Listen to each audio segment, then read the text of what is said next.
Hey everyone, thanks for joining me. So, today I want to talk about relationships, specifically intimate relationships. So, relationship that you have with a significant other, whether that's, boyfriend, girlfriend, husband, wife, partner in general. Specifically, I want to talk about relationships that aren't doing as well. So, one thing that I kind of want you to be thinking about throughout this is, are you happy with your relationship? Is your relationship where you want it to be? And that is such a broad spectrum, right? That's incredibly subjective. When I ask you if you are happy with it and if it's where you want it to be, that really is going to depend on what you want, what you're looking for, the kind of relationship that you want to be in. And the way to really define that is going to be very, very unique to you and to your life and your experiences up until this point. If you're the kind of person that has been in relationships previous to the one you're in now, then you've had experiences in other relationships that obviously ended, right? And that's why you're in the relationship you're in now. And so, are there things you learned from that relationship? Are there lessons that you took away from that you have used to help you search for someone different, someone that you're more compatible with? And is that person that you're with right now the person that you're happy with, the person you're compatible with? And I don't want you to think that this is about, hey, if you're unhappy, you need to get out of this situation. That's not what I'm talking about. Obviously, there are people who may be in a place in their life where they are at maybe they're at a crossroads where they are exploring if they want to stay in their relationship or not. But I want this to be more of a conversation about what is the status of your relationship. And if you're not completely satisfied with it, even if it's super minor things that just need to be improved, all right, we're going to talk about that today. And if it's bigger stuff that really is causing problems in the relationship, we're going to talk about that. So you need to just have in your mind as you listen to this, you need to have your relationship in your mind. And you need to be thinking about the little things and the big things that exist in your relationship, and whether or not deem that as happy, healthy, and in the place you want it to be. And if there's room for improvement, that's what we need to be thinking about. And if you remember, a while back, I did an episode with my great friend Stacy, who's also a therapist, a licensed professional counselor, and we did an episode about relationships that are not compatible. And it was such a good chat, and that's something I'm going to have her back with me. We're going to talk about a bunch of other stuff. I'm just going to keep having her on. And I actually have a few other people who are going to be joining me on here soon to talk about different things. But really, it's just a scheduling thing. That's why it hasn't happened yet. But with Stacey and I, we were talking about relationships that weren't compatible and the reasons they weren't compatible. And there was, obviously so much more we could have gone into that we didn't. But today, I kind of want it more to be about you and your needs, right? And the things that, even if these are things that you've never talked to your significant other about, I just want you to be thinking about if you feel happy. And it's interesting because obviously relationships, the everyone can relate to having a relationship, whether it's with a significant other or with a child or with a parent or whoever. All of us are in some kind of a relationship with someone, a friend, whatever. And so we can all relate to having interactions with people in relationships, but relationship with a significant other is just its own category, right? There's so many books and articles and movies and documentaries and workshops and all kinds of stuff that have been done to help people in relationships, because relationships can be really difficult. Some people don't struggle as much, and their circumstances are just simpler, and the person that they're with is someone that they don't struggle a lot with, and they're very aligned in their beliefs or in their opinions or in their personalities, and so they just have an easier time. And then you have some people who love each other deeply, but they're just so different, or they have so many issues in terms of communication, or just maybe things that they're carrying with them from past relationships. And so this current relationship or their interactions are complicated and difficult, or something may have happened that really just changed the course of this current relationship and things are just hard. And so And I think of happiness in a relationship, again, it's so subjective, but it's the little things. I want you to be thinking of the day-to-day interactions. Do you enjoy your partner? Do you have fun conversations? Do you have good, deep conversations? Do you feel comfortable opening up and talking about personal things? Do you feel safe and secure in being vulnerable about the things that you are going through, the things you feel, whether it's about your life independent of that person or relating to that person? If they do something to upset you or hurt your feelings, whether, intentionally or most likely unintentionally, do you tell them? Are you comfortable being honest, or are you intimidated by your significant other? Do you feel scared to open up to them?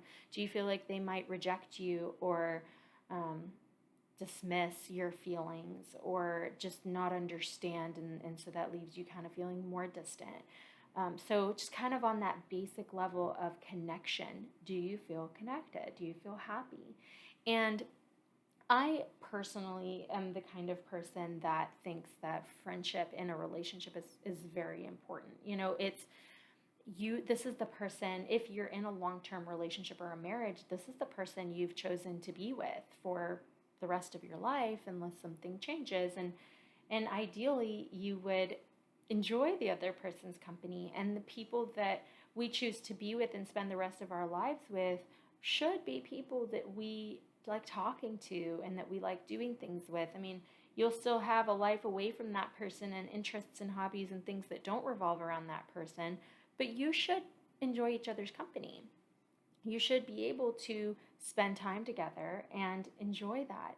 And I work with a lot of couples, right? And some couples are really, really good friends, and some couple, and then maybe they just struggle with certain aspects of their relationship.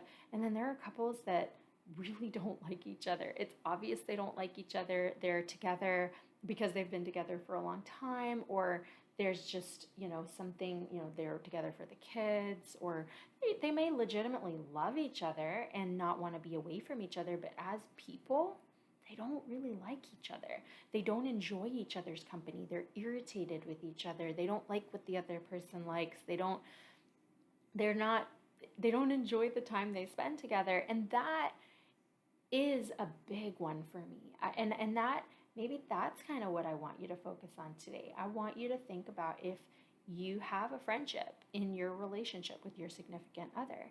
And if you do, is it a good one? Is this the kind of person that if you were to meet today for the first time, would you like their personality, or have things changed and maybe you've grown apart, or maybe you just see things now that you didn't see before, and maybe you don't like each other very much, or you don't like that person very much, because you can only speak for yourself. But there are certain situations where, it's really hard to recover that if you don't really like each other, if you don't enjoy each other. But for the most part, I think that's something that can be improved. I think it takes effort, and it takes a decision to try and to give 100%, but it's 100% doable if both people are in it and willing to try. And I want you to really be thinking about if there are aspects of your relationship that could use improvement, if there is a missing piece in your friendship with your significant other, or just there's no friendship at all, or you've just gotten off track, I really want you to think about what your part in that is. Is there something that you're doing to distance yourself from your significant other, to really not be a good friend? Are you a good listener, or are you someone that really doesn't make time for your significant other? Do you take an interest in what they have going on, or are you just focused on your own stuff?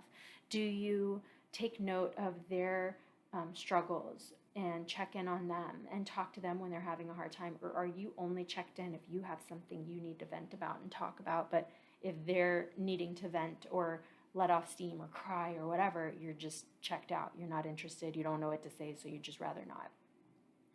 Are you the kind of person that is capable of participating in a conversation even about something that you may not be totally interested in? If your significant other is talking to you about a show or a place or a game or a story or a friend, and you're like, I don't care, can you be a good friend and just listen for a little bit and make the focus on the fact that your significant other cares about this thing. So you're going to take an interest in it briefly because they care, not because of the thing itself. If you don't care about the sport that they're talking about or the show that they're talking about, I'm not expecting you to develop a care for that or an interest in that. But I do hope and expect that you would notice that the person you love and care about is super excited about this thing or passionate about it or just needs to talk about it for a minute. And that because you care about them, you're going to give them the respect and the time of listening to that and being interested in their interest for the little bit of time that they need to talk to you about it because it means a lot to them.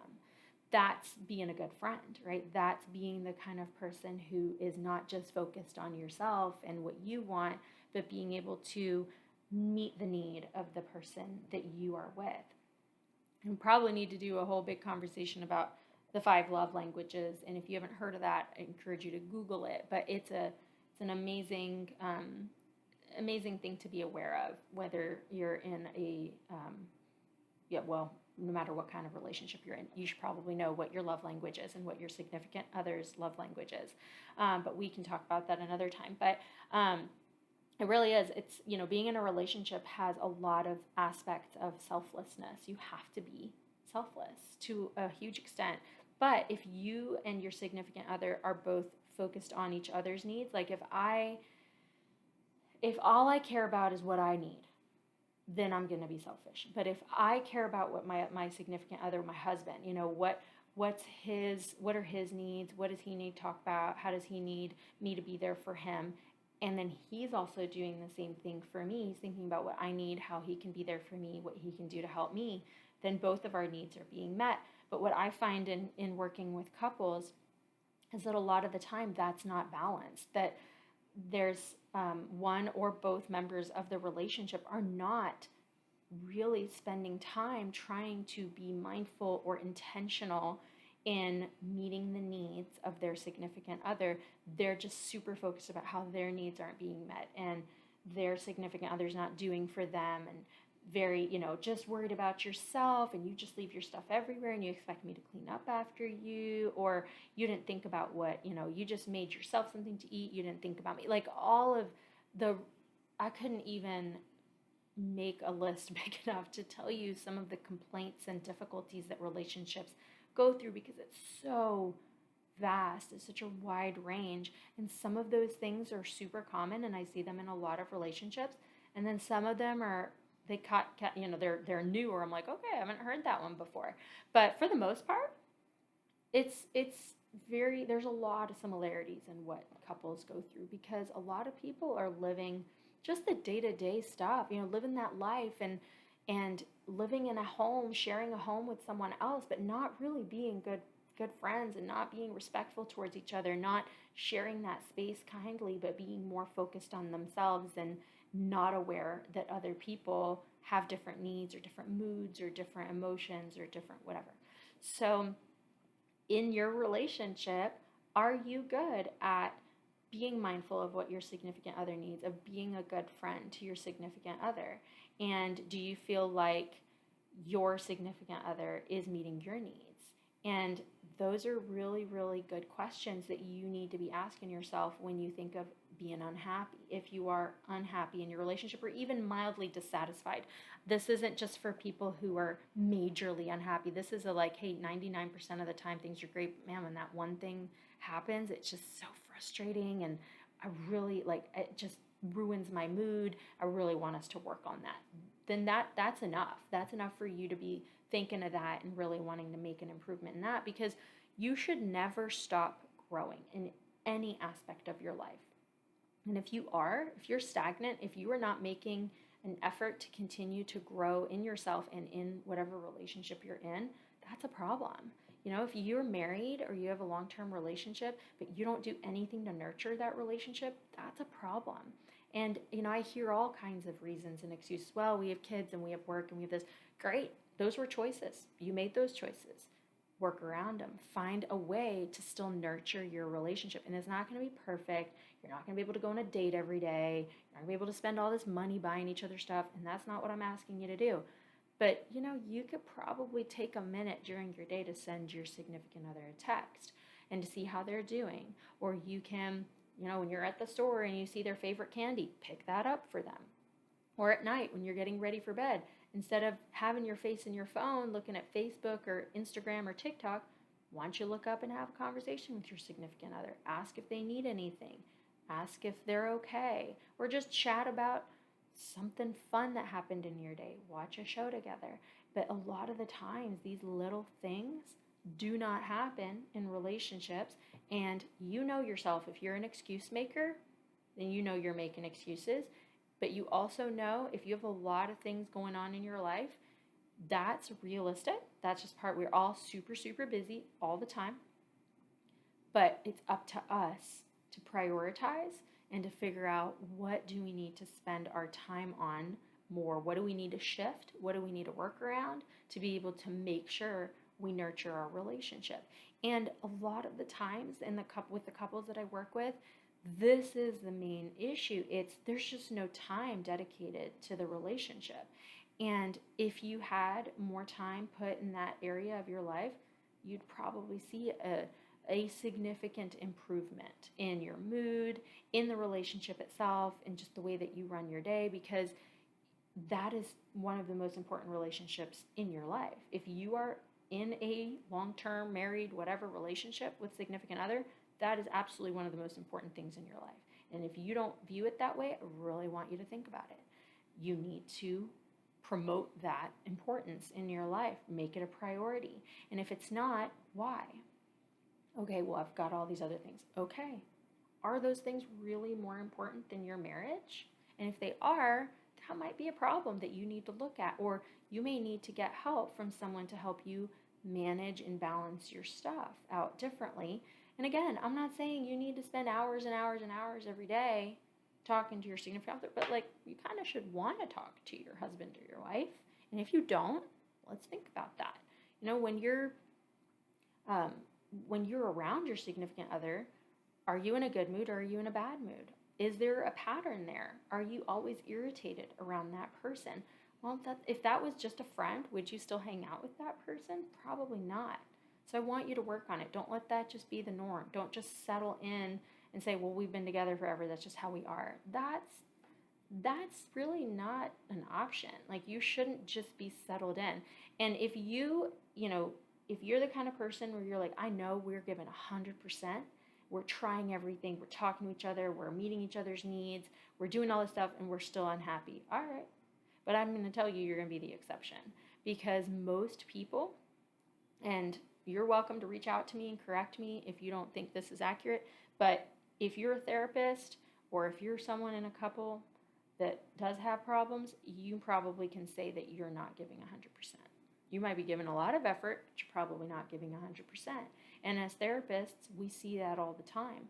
You could be going through a whole lot of stuff that legitimately is overwhelming. But typically speaking, and I'm guilty of this, I work on this all the time. If something's not going well and I'm struggling, whether in any aspect of my life, am I doing 100%? Am I giving 100% to try to fix it? Or am I just stuck in the whining phase of unhappiness in it? If I have tasks that need to get done and I don't get them done, am I actually trying to get them done, or am I just stuck feeling overwhelmed? If you have someone that you have an issue with, are you actually trying to talk to them about it and fix it? Or are you just stuck in the angry phase or the hurt phase and you don't want to talk about it because you don't like confrontation and you don't know how it's going to go if you bring it up, so you'd rather just not, but then you stay stuck, right? So if you're giving 100%, thumbs up to you. You may need to figure out your next option. But if you're unhappy and you're not giving 100%, that's on you. But it's also nice knowing that there's room for growth. You're not out of options. There are more things you can do to improve your relationship, to improve your situation. And if you can't do it on your own, you don't know what to do, get support. Get a therapist. Get someone, a professional that focuses on this with you and helps you improve it. But again, kind of some things to remember are that you need to have at the root of your relationship, I really want you to be able to look at, is there a friendship? Do you like your significant other as a person? And if not, what can you do to nurture that? If you spend more time with them, if you unplug from the electronics and whatever, and you actually tried to spend time with each other, could you nurture that? Could you maybe start to enjoy each other's company more? And by doing that, it kind of supports the day-to-day life where now you have to do chores together, or you have to balance kids together, or you have to just manage responsibilities together. And it's easier to do that if you like each other and if you have positive experiences that are out of your home or just walking around the block together, something that's not related to your kids or to your home. If you spend time together and you enjoy your time together, you're going to have an easier time supporting each other in your responsibilities. It's just part of life. I mean, it just happens. If you can have a positive experience with someone, then it kind of helps fluff the serious things that you have to do with that person. And then all your experiences with them are not just about chores and just about tasks and just about kids and responsibilities. But there's this part of your relationship that is independent from that, where you like this person, enjoy this person, and so it's easier to get through the hard stuff with them. So there's a lot that I threw at you, a lot that I covered, and honestly, each one of these probably, there's different aspects of what I said that I could dive deep into, but I wanted to kind of give you a generalization of the aspects of a relationship that you can have control over if you're feeling dissatisfied. And this is, there are things you can do to change, and there are things that maybe it's just a mind shift thing, or maybe it's something you need to talk to your significant other about. But, if you're in a relationship that you are not fully satisfied in, please work on that. Please don't just settle in for a lifetime of kind of happy. That's not fair. It's not something you need to do to yourself or to your significant other. So work on it, okay? I hope you have a great rest of your day. Bye.